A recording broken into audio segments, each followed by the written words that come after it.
प्यारे विद्यार्थियों, आज रामायण का तीसरा चैप्टर देखते हैं। आज राजा दशरथ के मन में अब भी एक इच्छा बची थी, राम का राज्याभिषेक, उन्हें युवराज का पद देना। अयोध्या लौटने के बाद उन्होंने राम को राजकाज में शामिल करना शुरू कर दिया था।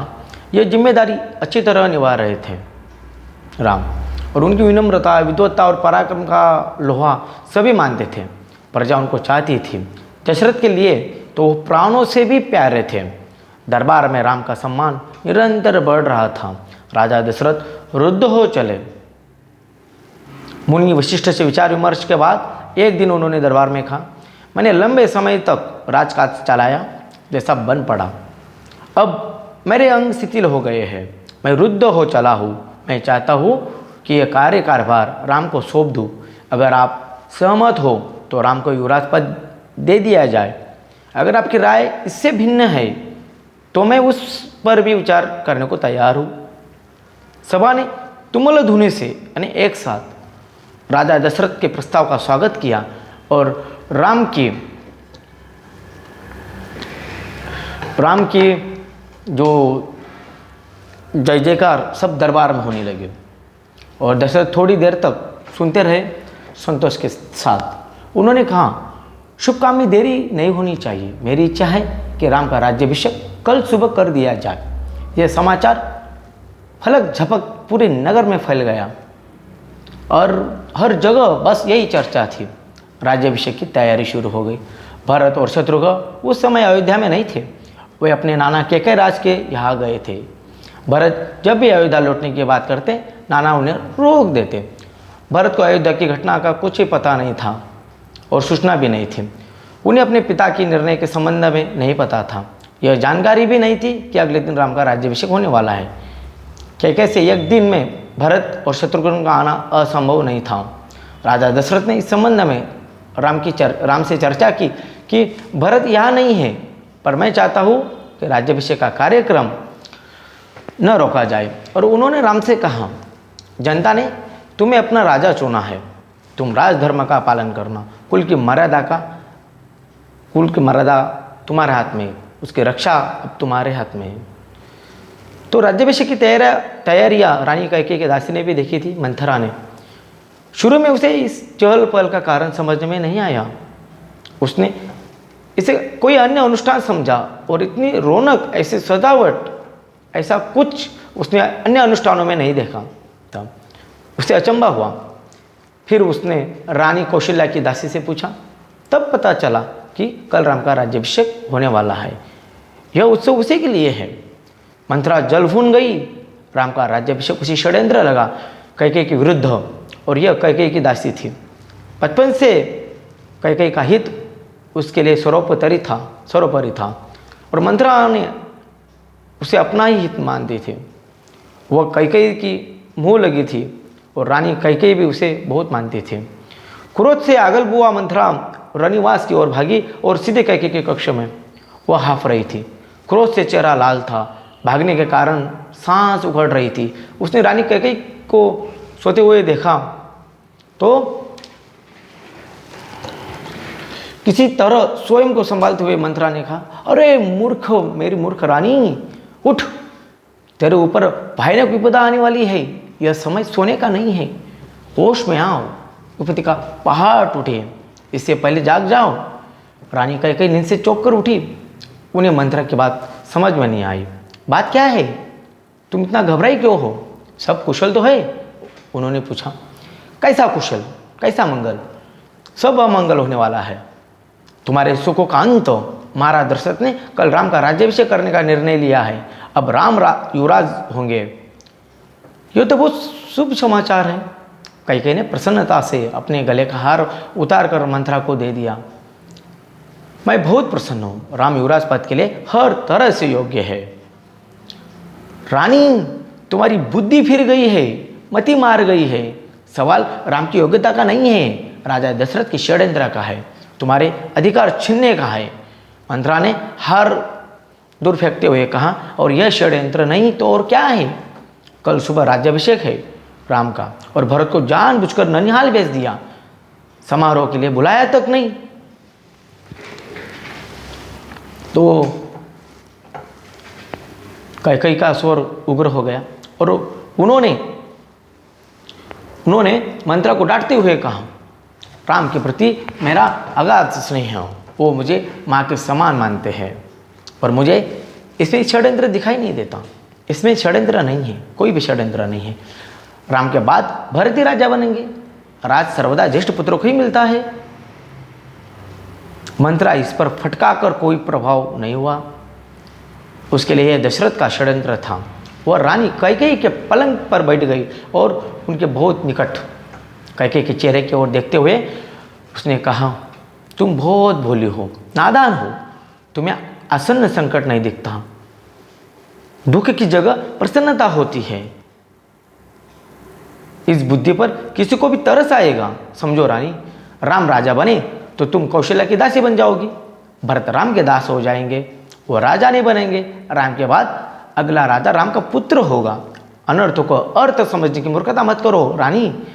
राम को राज मिला तो वे भरत को देश से निकाल देंगे, वे भरत को दंड देंगे। इस तिरस्कार से भरत की रक्षा करो रानी। कोई ऐसा उपाय करो कि राजगद्दी भरत को मिले और राम को जंगल भेज दिया जाए।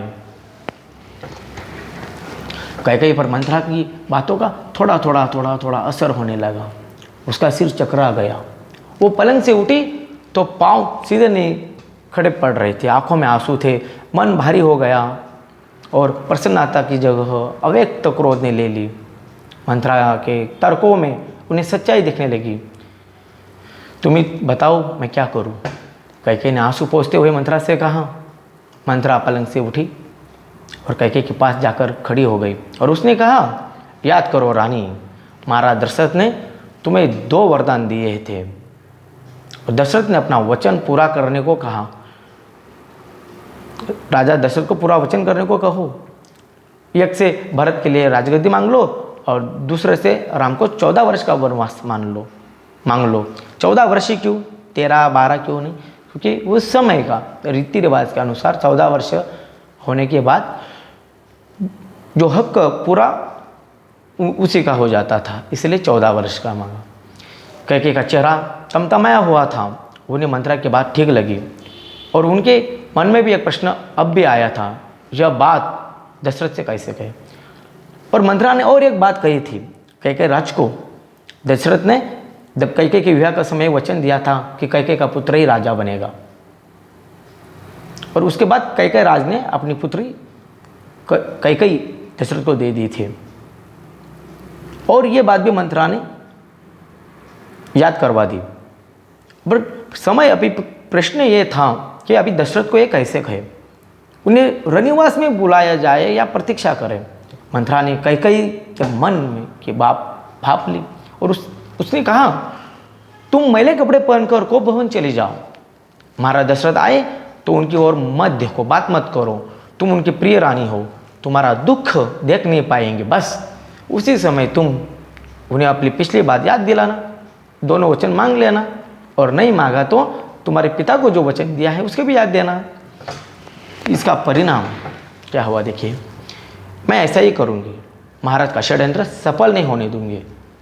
मंत्रा का लक्ष्य पूरा हो गया था। चलते चलते उसने रानी कैकेयी से कहा, राम के लिए 14 वर्ष से कम वनवास मत मांगना, क्योंकि 14 वर्ष उस समय का हक का वर्ष था। 14 वर्ष जिसने कर लिया उसको आगे भी मिलता था, पूरा उसका मालिकी हक मिल जाता था। राम के लिए 14 वर्ष से वनवास कम न मांगना। इसीलिए मंत्रा ने बोला, भरत इतने समय में राजकाज संभाल लेंगे, जब तक राम लौटेंगे लोग उन्हें भूल चुके होंगे। अब जल्दी करो रानी, अब समय बहुत कम है। रानी कैकेयी को भवन चली गई। मंत्रा रनिवास से निकल गई। दिन भर की गहमी के बाद महाराज दशरथ को रानी की याद आई। तुरंत रनिवास की ओर चल पड़े उन्हें शुभ समाचार देने। सबसे पहले वह कैकेयी के कक्ष की ओर मुड़े और कैकेयी वहाँ नहीं थी। प्रतिहारी से पूछा तो पता चला कि वे को भवन में है। दशरथ को चिंता हुई, कैकेयी को भवन में, परंतु क्यों? क्या इसलिए कि उन्हें अब तक सूचना नहीं मिली? मैं उसे अवश्य मना लूँगा, दशरथ ने सोचा। और दशरथ को भवन का दृश्य देखकर हैरान हो गए। उन्हें कुछ समझने में नहीं आया। कहीं कहीं जमीन पर लेटी हुई थी, बाल बिखरे हुए थे, गहने कक्ष में बिखरे हुए, कपड़े मैले। तुम्हें क्या दुख है, क्या हुआ है तुम्हें, मुझे बताओ, अस्वस्थ हो, राजवैद्य को बुलाऊं? तो दशरथ ने कई सवाल पूछे, कोई उत्तर नहीं मिला। कई रोती ही रही। तुम मेरी सबसे प्रिय रानी हो, मैं तुम्हें प्रसन्न देखना चाहता हूँ, तुम्हारी खुशी के लिए मैं कुछ भी कर सकता हूँ, कुछ भी, धरती आसमान एक कर सकता हूँ। दशरथ ने कई को मनाते का बहुत प्रयास किया, उत्तर उन्हें फिर भी नहीं मिला। दशरथ भी भूमि पर बैठ गए, विनती करते रहे, हाँ मैं बीमार हूँ। कई ने कहा, मैं अपनी बीमारी के संबंध में आपको बताऊंगी, लेकिन पहले आप एक वचन दे, मैं जो मांगू उसे पूरा करेंगे? राजा दशरथ ने हामी भर कर दी और कहा, मैं राम की सौगंध खाकर कहता हूँ, तुम्हारी हर इच्छा मैं पूरी करूँगा। महाराज दशरथ ने राम की सौगंध ली तो कई उठकर बैठ गई। आप मुझे वे दोनों वरदान दीजिए जिसका संकल्प आपने वर्षों पहले रणभूमि में लिया था, और मेरे पिताजी को वो आपने वो दिया था, वैसा कि मेरा पुत्र ही राजगद्दी पर बैठेगा।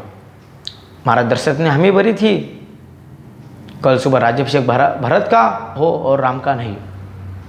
कई ने कहा, दशरथ भौचक रह गए, उन पर वज्रपात सा हुआ, और थोड़ा रुक कर कई बोली, राम को 14 वर्ष का वनवास हो, 14 वर्ष का। दशरथ तो हाफ रह गए, को चक्कर आने लगा, दशरथ का चेहरा सफ़ेद पड़ गया, अवाक रह गए, सिर चकराने लगा, वे मूर्छित होकर गिर पड़े। कुछ देर में राजा को होश आया, कई की ओर देखा, बड़े कातर भाव से बोले, ये तुम क्या कर रही हो? मुझे विश्वास नहीं होता कि मैंने सही सुना है। कई अड़ी रही। दशरथ कई की मांग को अस्वीकार करते रहे, अनर्थ बताते रहे।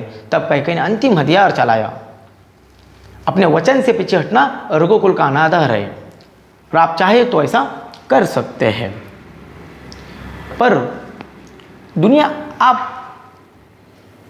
को आप मुंह दिखाने के लायक नहीं रहेंगे। और रही मेरी बात, आप वरदान नहीं देंगे तो मैं विष पीकर आत्महत्या कर लूँगी, यह कलंक आपके माथे होगा। राजा दशरथ यह सुन नहीं सके, दोबारा बेहोश हो गए, रात भर बेसुध पड़े रहे। बीच बीच में होश आता, वह कई को समझाते, गिड़गिड़ाते, धमकाते, डराते, पर कई टस से मस्त नहीं हुई। सारी रात इसी पर तरस हुई।